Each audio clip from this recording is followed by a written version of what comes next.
Reciban un cordial saludo de parte de los estudiantes de Derecho de la sección SP02 de la Universidad Nacional Experimental de los Llanos Occidentales Ezequiel Zamora Uneyes Barinas. Este equipo, conformado por Diana López, Neirelis Paz, Kelly Villalobos, Inti Quevedo y quien les habla, Rosa López, estaremos abordando una temática de vital relevancia en el campo del derecho, como lo es las generalidades de las fuentes del derecho. Como primer punto a desarrollar se tiene la etimología del término fuente. La palabra fuente alude en su más correcta acepción a manantial.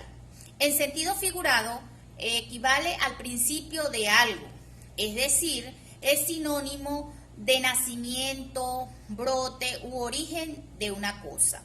En otras palabras, significa aquello que da origen a algo, pero a través de una causa, donde surge y cómo surge.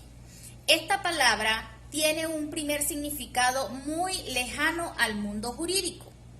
Como ejemplo, se puede mencionar que una persona cuando tiene mucha sed necesita consumir agua, por lo tanto debe acudir a un manantial, que es una fuente por donde brota agua para poder saciar la sed. Lo mismo sucede con el derecho al necesitar de normas jurídicas para solucionar cualquier conflicto. Obligatoriamente se tiene que acudir a las fuentes del derecho. Entonces se afirma que estas están referidas al nacimiento del derecho positivo de un país, es decir, tanto a las fuerzas sociales como a las autoridades de las cuales dimanan las normas. Incluso puede llamarse de tal manera a los documentos que marcan la evolución y desarrollo del hombre en su intento por regular la vida social. En síntesis, hablar de las fuentes del derecho es hablar del nacimiento de las normas jurídicas. Como se mencionó en la participación anterior, el término fuente del derecho designa todo lo que contribuye o ha contribuido a crear el conjunto de reglas jurídicas aplicables hoy por las personas. Como regla general, las principales fuentes del derecho fueron la religión, la costumbre, de ahí emanó la moral, que fuese tratada y estudiada por la ética y luego por el derecho. Ahora bien, en los países con derecho escrito, las fuentes del derecho son generalmente encontradas en la Constitución, en los tratados internacionales, las leyes, los reglamentos. Sin embargo, otras fuentes son a veces emitidas según la materia, tales como la costumbre, los principios del derecho, consagrados por la jurisprudencia. Por su parte, las fuentes del derecho son actos o hechos a los que el ordenamiento jurídico reconoce capacidad para crear derecho y que nos puedan servir para ordenar, sistematizar procedimientos y disposiciones que producen normas. En definitiva, se puede decir que las normas son el producto o el resultado de las fuentes del derecho. Entonces se puede decir que las fuentes del derecho se definen según sus antecedentes, los cuales pueden provenir del derecho natural, que sostiene que la moral y la justicia son irrenunciables al ser humano. El derecho escrito, constituido por el documento que establecen una regla de conducta de carácter obligatorio, y el derecho anglosajón o cognatum law, basado en la jurisprudencia. Según García y Maínez, habla de tres acepciones como fuentes formales, reales e históricas.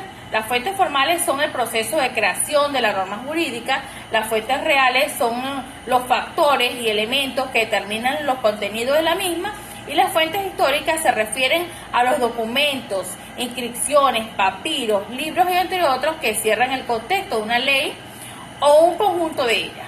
Por tal motivo se dice que la histórica tienen valor para el estudio del pasado y la transformación de las leyes. Propiamente dicha se divide en dos, en reales como son la costumbre, nos dice como la costumbre jurídica se convierte en algunos imperativos sociales, las formales cumplen todos los requisitos legales para ser consideradas fuentes del derecho, como la ley, la jurisprudencia y la doctrina.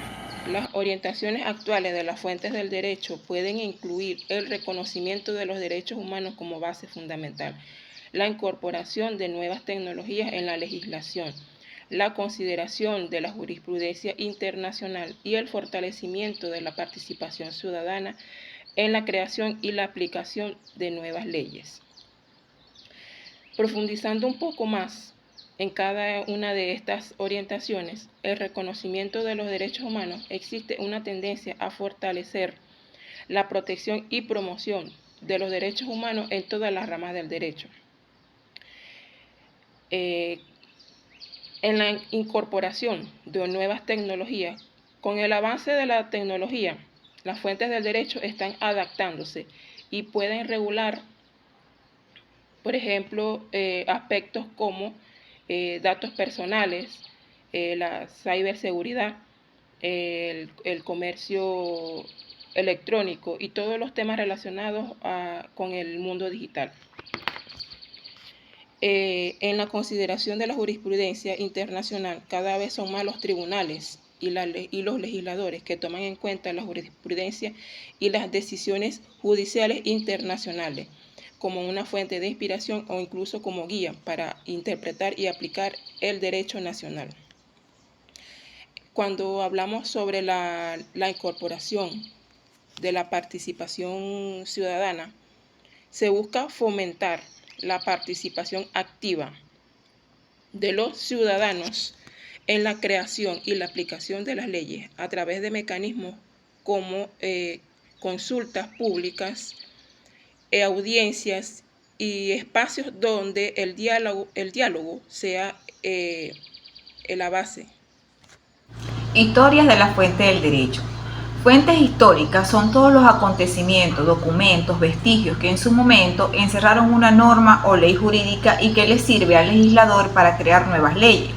Por ejemplo, tenemos el Código Hammurabi, la Declaración de los Derechos del Hombre y del Ciudadano en 1789, entre otros. En este contexto, el término fuentes del derecho designa todo lo que contribuye o ha contribuido a crear el conjunto de reglas jurídicas aplicables hoy por las personas. Como regla general, las principales fuentes del derecho fueron la religión y las costumbres. De ahí emanó la moral, que fuesen tratadas y estudiadas por ética y luego por el derecho. En los países con derechos escritos, las fuentes del derecho son generalmente encontradas en tratados internacionales, constituciones, leyes y reglamentos. Sin embargo, en otras fuentes son a veces admitidas según la materia, tales como las costumbres, los principios generales del derecho consagrados en la jurisprudencia. Cuando hablamos de las fuentes históricas del derecho, puedo afirmar que es un fenómeno social que tiene diferentes orígenes y procedimientos determinados por el entorno político, social, histórico y económico en el que nos situemos. Surge a la par de la propiedad privada cuando se originan los conflictos de interés entre las partes. Dándole consecutividad a los puntos en desarrollo, a mí me toca hablar sobre cómo se generan las normas en la sociedad. Bueno, las normas en la sociedad se generan de diversas maneras. Por ejemplo, en Venezuela, una de las formas en las que se establecen las normas es a través del poder legislativo, ya que son nuestros legisladores quienes en la Asamblea Nacional discuten las leyes por aprobar. Esa es una de las maneras en las cuales se pueden establecer las normas. También otra es a través de la figura de la participación ciudadana. Los ciudadanos también tienen su cuota de participación para establecer las mismas. Otra de las formas para establecer las normas en la sociedad es a través del principio de la autodeterminación de los pueblos. En Venezuela, este principio aplicó, por ejemplo, para el reconocimiento de los derechos de los pueblos y comunidades indígenas, como está establecido en nuestra Carta Magna.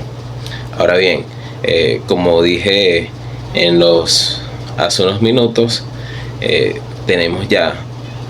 contamos con la participación a través del poder legislativo, la participación ciudadana, el principio de autodeterminación de los pueblos y también uno de los factores de gran peso y de gran relevancia para la conformación de las normas en la sociedad es el reconocimiento de los derechos humanos. También el derecho internacional tiene peso para establecer normas en cualquier sociedad del mundo, ya que los países, a través de la firma de los tratados, deben cumplir con estas normas. Pero más allá de normas, también son leyes y pactos internacionales una vez suscritos, de fiel cumplimiento. De esta manera finalizamos toda la serie de exposiciones que nuestro grupo desarrolló